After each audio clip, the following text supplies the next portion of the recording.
안무라고 안지용입니다. 최근 교권 추락이 사회적 문제로 제기되고 있죠.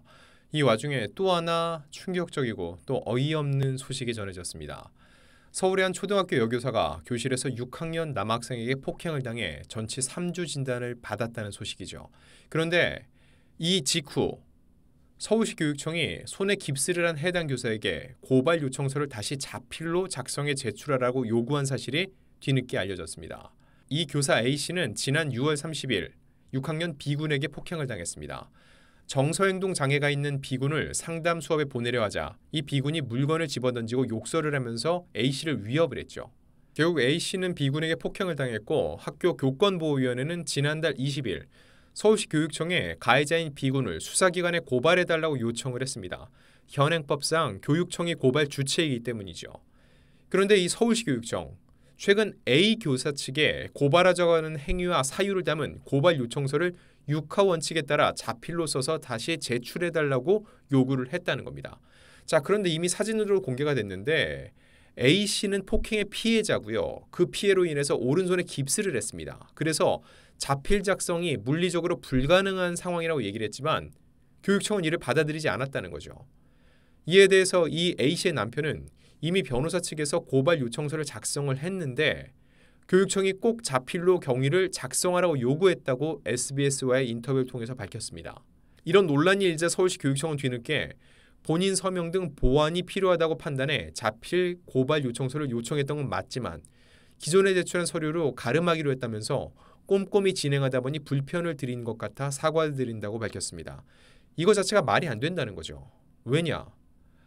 정말로 필요한 서류라면은 자필로 끝까지 받았어야 됩니다. 그런데 중간에 문제가 되니까 꼼꼼히 진행하다 보니까 불편을 드렸다. 기존에 제출한 서류로 가름하겠다. 그럼 원래도 그렇게 할 수 있었는데 굳이 필요 없는 서류를 또 자필로 내라고 한 거밖에 안 된다는 거죠. 이건 꼼꼼히 진행한 게 아니라 무리하게 말도 안 되는 요구를 했다고밖에 볼 수 없습니다. 자, 이에 대해서 어떠한 댓글 반응이 있었는지 하나씩 살펴보겠습니다. 이게 교육청의 현재 모습입니다. 왜 교사들이 집회하는지 감이 오시죠? 이 교사들이 집회하는 모습을 보면 참 안타깝습니다. 왜냐하면 교사들이 있어야 될 곳은 길거리 집회가 아니라 교단 위라는 거죠. 근데 교단 위에서 교권이 추락했습니다. 이 추락한 교권을 끌어올릴 수 있는 곳이 교실이 아니라는 거예요.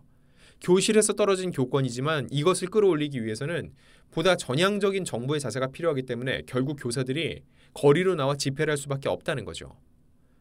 또 다른 댓글입니다. 교육청이 아니라 교사 학대청이네. 또 다른 댓글입니다. 시국이 이러니 눈치 보느라 사과했지 안 그랬으면 안 해줬을걸요. 선생님들을 사지로 몬 것을 학부모들도 있지만 제 기능을 못하는 안 하는 교육청이 제일 문제인 듯합니다.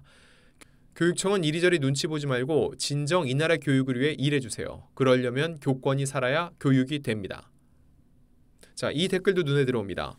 선생님이 폭행을 당했는데 바로 고소가 안 되고 학교 교권위원회 회의를 거쳐서 교육청에 사안을 올리면 교육청만이 고발할 수 있는 건가요? 대한민국에 얻어맞고 맺고쳐서 깁스에 입원을 했는데 본인이 바로 고소를 못하다니 그동안 선생님들이 학생들에게 얻어맞고 물어뜯기고 진상 학부모한테 맞고도 고소가 안 됐던 건 학교교육위원회에서 회의를 안 열거나 교장, 교감 보신을 위해 미통과시키고 교육청이 고발을 안 해줬기 때문이었거든요. 진짜 억울하네요, 선생님들. 이런 내용이었습니다. 폭행당한 이 교사 참고 있지만 않았습니다.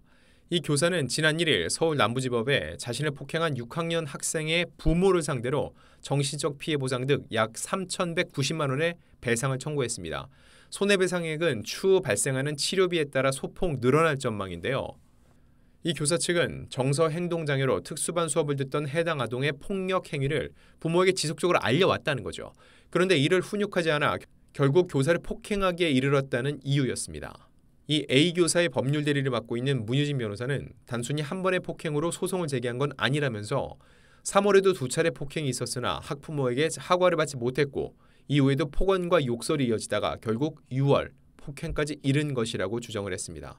이 A 교사의 피해 사실이 알려지면서 교권보호위원회를 앞두고 B군의 엄벌을 촉구하는 교사들의 탄원서가 A의 법률 대리인의 온오프라인으로 무려 2,000장 가까이 접수됐는데 요즘 교권 추락에 대해서 얼마나 많은 이들이 공분하고 있는지는 알 수 있는 대목입니다. 통상적으로 이런 학생들에 대한 처벌 규정은 학교봉사, 사회봉사, 특별교육, 출석정지, 학급 교체, 전학, 퇴학 등 7가지 처분입니다. 자, 그런데 초등학교와 중학교는 의무 교육 과정입니다. 그래서 사실상 퇴학이 불가능하죠. 이 때문에 이들에게 할 수 있는 가장 큰 처분은 전학이라고 볼 수 있죠. 근데 전학은 가고, 그리고 이 선생님이 학교로 돌아왔을 때 동료 교사뿐만 아니라 학생들조차 이런 일이 벌어졌다는 걸 모두가 알고 있을 겁니다.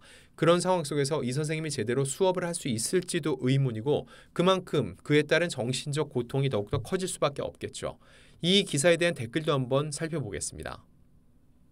이유를 불문하고 선생님한테 욕설을 하고 때린다? 심각하다 진짜.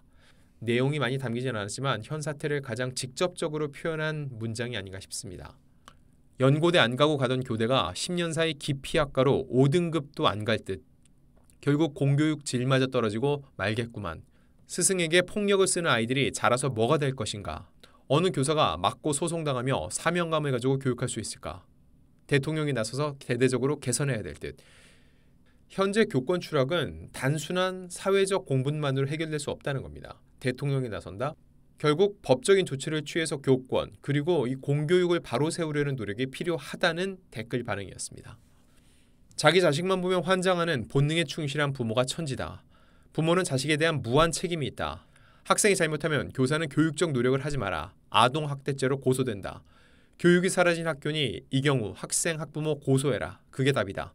학생, 학부모 사무적으로만 대하라. 더 할 필요 없다. 고마워하지도 않고 여차하면 아동학대죄로 처벌된다. 참 읽으면서 너무 안타까운 내용인데 이게 어찌 보면은 굉장히 현실적인 얘기일 수도 있다는 겁니다.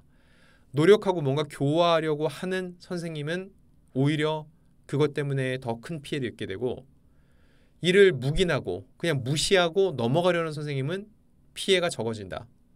정말 얼마나 현지의 공교육이 무너졌는지를 얘기하는 안타까운 댓글이 아닐 수 없습니다. 그리고 저는 이 댓글이 눈에 들어옵니다.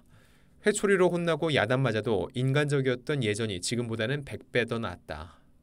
지금 같은 경우는 곧바로 폭력이라고 휴대폰으로 아이들이 신고할 수도 있겠죠. 그럼 그 교사는 실제로 폭력을 저질렀다고 처벌을 받겠고요. 왜 사랑의 매라는 게 있지 않습니까? 예전에 저도 많이 맞고 자랐지만 어떤 교사는 이게 본인의 정말 일종의 화풀이로 때리는 교사가 있었던 반면 정말로 학생들의 손바닥을 때리면서 눈물을 짓던 선생님도 전 분명히 봤습니다. 때리면서 본인도 아팠겠죠.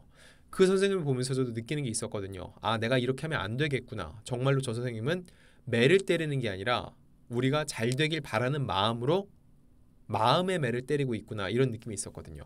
지금도 그런 선생님은 분명히 있을 겁니다. 하지만 제도적으로 그런 매조차 지금은 허용되지가 않는 시대가 돼버린 거죠.